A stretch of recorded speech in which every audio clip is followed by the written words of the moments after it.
My name is Natalie. I've been married to my husband, who I met through a friend, for 20 years. We're both approaching our mid-40s.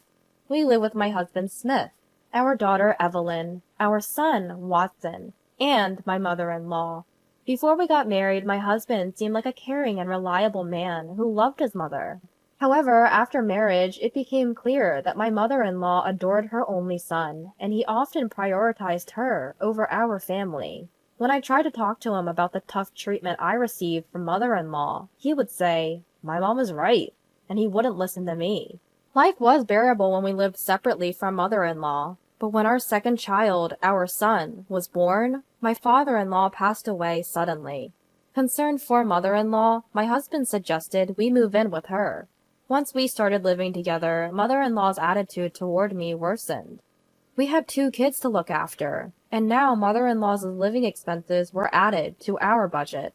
My husband's income wasn't enough to cover our living expenses, let alone pay off loans, so I had to work as well. Mother-in-law didn't like this and said, "A wife should stay home and take care of the house," and "don't neglect household duties just because you work." But I had no choice but to work. Ignoring mother-in-law's objections, I started working full-time. Naturally, I couldn't devote all my time to housework. Things got tough, and I asked my husband for help. But he would just lounge on the sofa, playing games on his smartphone, even when he was home. Mother-in-law, instead of correcting him, would say, "Smith is tired from work. Natalie should handle everything at home." Moreover, mother-in-law wouldn't lift a finger, even for her own needs, and threw everything onto me. My husband seemed to like this, and stopped doing anything around the house. In the end, while working full-time, I had to handle all the housework and childcare for our family of 4, including mother-in-law. To make matters worse, mother-in-law demanded an allowance of $500 a month from our household budget, even though she contributed nothing. Mother-in-law doesn't contribute a single dollar to our household expenses. Of course, all of her food and utility bills come out of our budget. On top of that, she even demanded an allowance from our household income.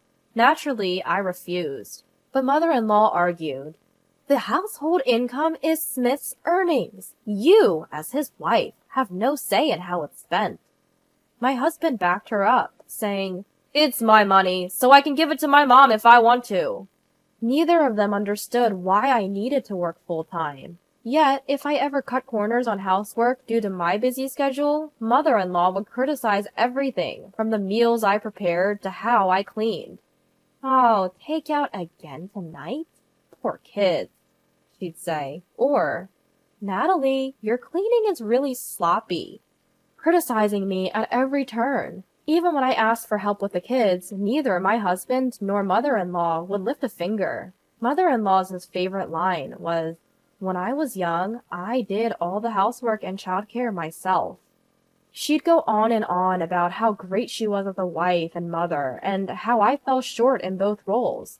Adding insult to injury, my husband would just listen and say nothing, making me feel even worse. But I could have tolerated all that. What hurt the most was mother-in-law telling my kids, "You two are really unfortunate," and "such a careless person doesn't deserve to be a mother." I've never neglected my daughter or son, yet she had the audacity to say this. Thinking about how my kids must feel hearing that made me incredibly frustrated.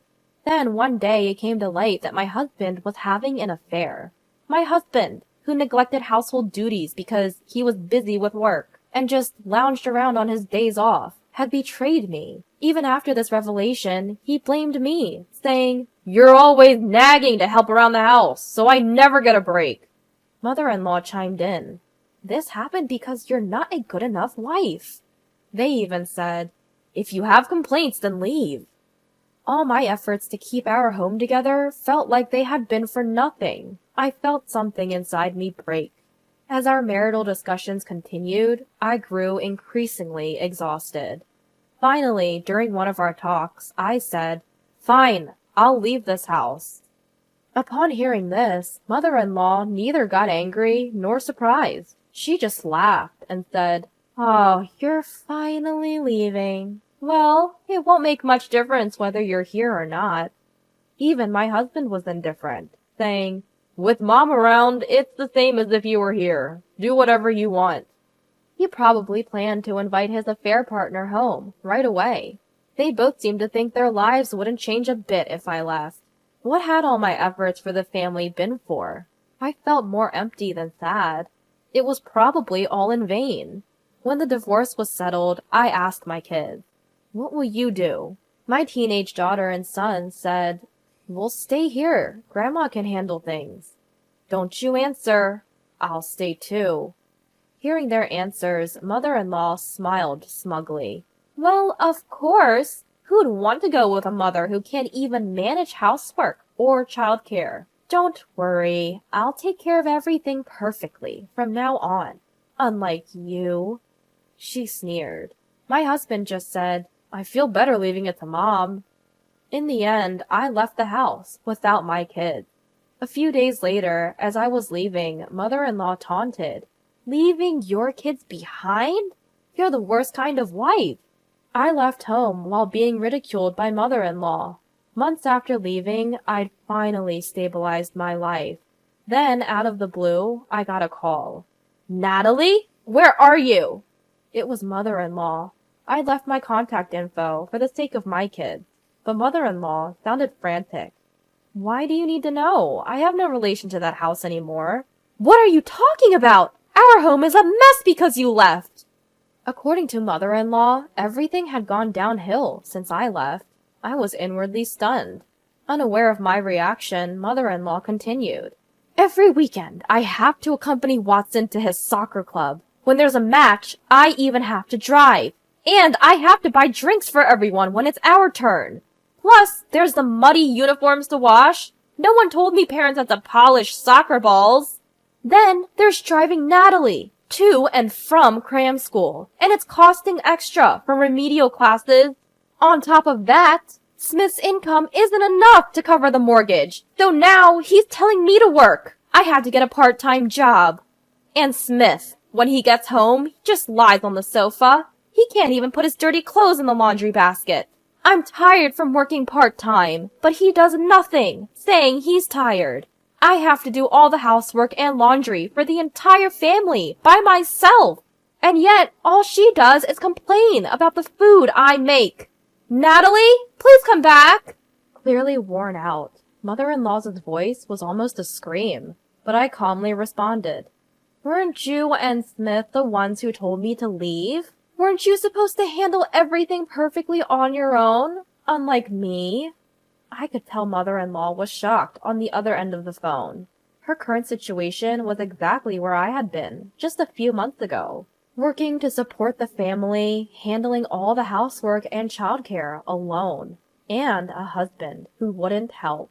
Except she didn't have me to complain about, so she was better off. Probably the woman who was the husband's cheating partner, whom mother-in-law expected as a labor force. The woman my husband had an affair with left him right after I moved out. It would be so. Who would want to join a household with mother-in-law and 2 kids from a previous marriage? They probably thought she would fill the gap I left. But their plan failed, and now mother-in-law finally realized the gravity of the situation. Too late, and this was exactly the outcome my kids and I had anticipated. Of course, I will say this so that there is no misunderstanding. Let me clarify. Evelyn and Watson are very kind kids. They always offered to help, saying, "Mom, let me assist you," or "I can do this myself." They had seen how their father and grandmother treated me and were well aware of it. When I was finally pushed to the point of leaving, I first talked to my daughter and son. They immediately took my side. "You've done enough, Mom. You should leave this house." "I agree. Dad and Grandma are the ones at fault." They even offered to come with me. But then my daughter said, "Even if we leave, Dad and Grandma will never understand the struggles you've been through." "Yeah, they probably feel relieved," my son added. "We can't let that happen. They should realize how hard it's been for you." They chose to stay, thinking their father and grandmother would never understand my struggles if they left too. With that in mind, the 2 chose to stay at home on their own. Mother-in-law had no idea about this and assumed I had abandoned my kids. The outcome was clear.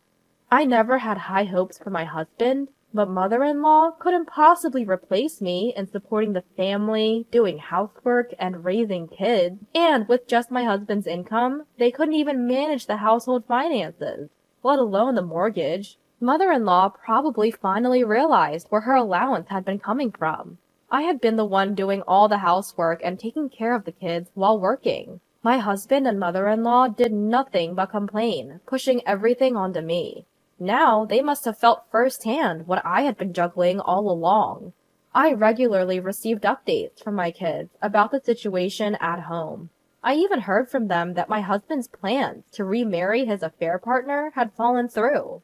Mother-in-law had to get a part-time job because my income was gone. She was struggling with housework and childcare, while my husband remained as unhelpful as ever. The husband still does no housework at home, does nothing about the children, and everything is a burden on mother-in-law. My kids told me all of this. Thanks to them, the house is a mess, and the meals are mostly half-hearted. They must realize now how hard you had it, Mom. They must have understood, more than ever, who had been holding that household together. Please, Natalie, come back. Understood, I replied, and I could hear the relief in mother-in-law's voice. So you're coming back? But I answered, clearly and loudly, no, I'm not coming back. What I've realized is that I can't trust you or Smith with my children. I'll be taking my daughter and son. They want that too. What? You left them behind, didn't you? Mother-in-law sounded confused, but I continued. My kids have been watching all along. After that, my daughter, son, and I started a new life together. Of course, I made sure to claim compensation and child support through my lawyer during the divorce proceedings. I took a lump sum, thinking of the future.